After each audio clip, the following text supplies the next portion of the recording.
Seekor gajah Sumatera yang diperkirakan berusia 16 hingga 20 tahun ditemukan tewas di dalam kebun warga di Desa Karangampar, Ketol, Aceh Tengah. Diduga gajah ini mati karena meminum cairan kimia dari pupuk milik petani. Yang punyanya Matinya gajah ini membuat kawanan gajah lain mengamuk dan rusak tanaman warga. Tak hanya itu, satu rumah yang berada tak jauh dari kebun pun diporak-porandakan kawanan gajah. Permasalahan antara gajah dan manusia di wilayah ini sudah berlangsung lama. Gajah Sumatera kerap mendatangi permukiman warga hampir setiap tahunnya hingga petani sering mengalami kerugian. Petugas Badan Konservasi Sumber Daya Alam Aceh Tengah memperkirakan gajah tersebut sudah mati sejak 2 hari yang lalu.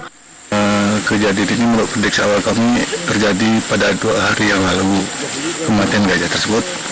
Dan menurut hemat kami, kematian gajah tersebut disebabkan oleh bahan kimia. Apakah itu mungkin diracun atau keracunan? Mengantisipasi agar gading gajah tidak diambil pihak yang tak bertanggung jawab, petugas BKSD Aceh Tengah bersama pihak kepolisian terus menjaga lokasi tempat ditemukannya mayat gajah hingga menunggu tim lainnya yang akan melakukan evakuasi ke tempat lain.